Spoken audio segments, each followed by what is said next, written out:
Alright guys, as you can see, we got the sprayer up to the shop. We put about 100 gallons of clean water in it,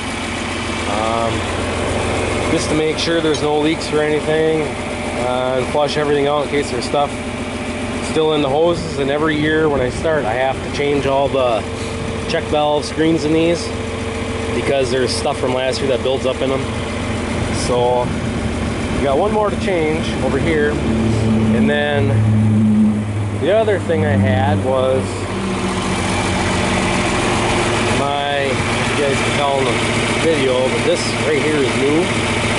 This is cracked over the winter time. I suppose water sat in it. So right now I don't have a new filter here. It's just sitting here empty. I want to change all the nozzles, all the check valve screens in there, which I did run it for a little while. And when I drop these nozzles out, water runs through them, so it should be pretty well cleaned out for the most part. I've got one more nozzle to change down there, or not nozzle, check valve screen. So I'm gonna do that right now quick, and then I'll run it one more time, and then I got to put this screen, which came in the new housing, put that in there, and then I picked up another backup screen too.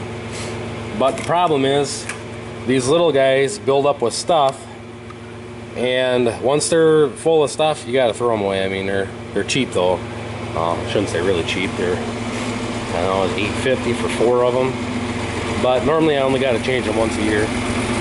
So I'm gonna try and set you guys up here somewhere where you can see me do this last one.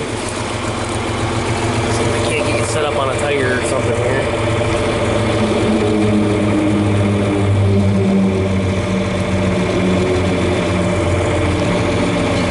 Kind of kittywampus, but that's the way it's got to be.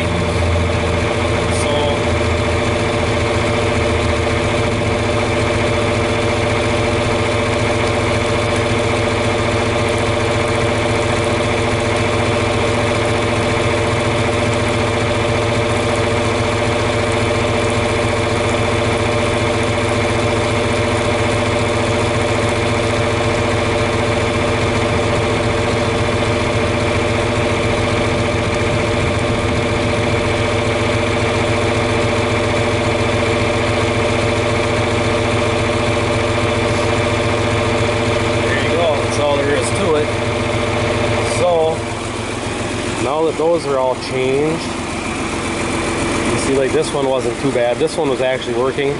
There was 3 or 4 of them that were totally plugged. But I don't really know what kind of nozzles you call these. They're really wide spray. I call them airplane nozzles, but whatever. They just kind of remind me of the nozzles on an airplane. But I'll run it one more time quick, make sure none of them are plugged, and I'll spray right.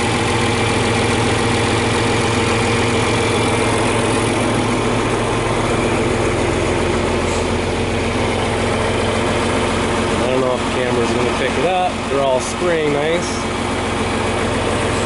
So I will shut the PTO back off. We'll put that filter in there,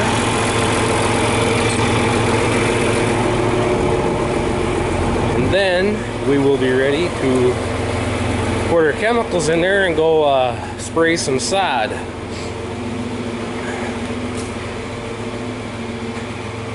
And this is a 100 micron filter,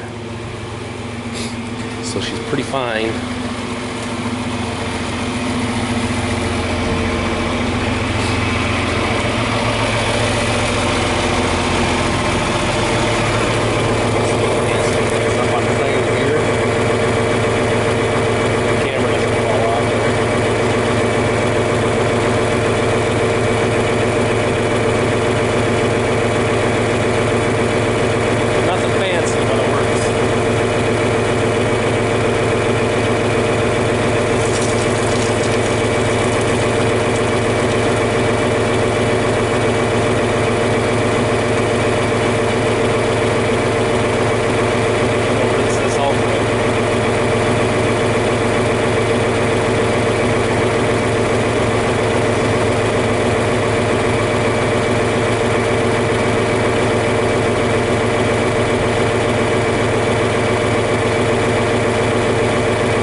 Yes, probably have.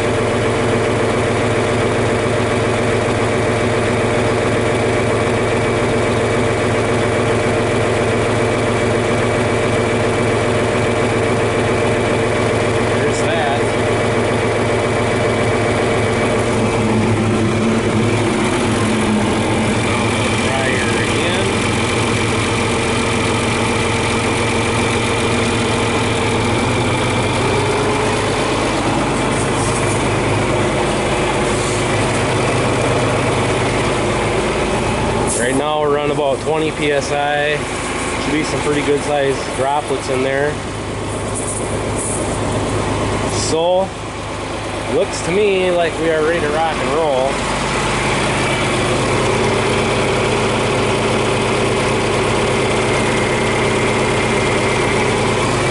So I will get the chemical in there.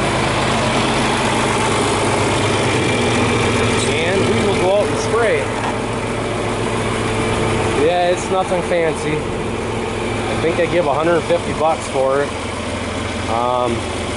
I've changed the nozzles. I've tried different nozzles and everything on it. I really like these ones the best. They don't plug as much. They have a really wide spray pattern. So it might not be the greatest for coverage if you're spraying into standing corn, but it's always worked good for me. I've had these nozzles now for 4 years. These other nozzles, like you can see, there's still remnants of the old ones. These ones are a pain in the butt, always plugging. These got a lot smaller hole than these ones do. So, but my goal is to buy a bigger sprayer with like 40 or 50 foot booms. And then I want one that the tank sits the other direction, because this thing teeter-totters so bad when you're going across the field. But for right now, this one works. So it's nothing fancy schmancy like any of you big guys have, but for how small of a farmer I am, it gets the job done. So anyways guys, sprayer's ready to rock and roll. So I'm going to put some Tomahawk in it and we will go spray some sod. It's gonna be a rough ride. So anyways, thanks for watching.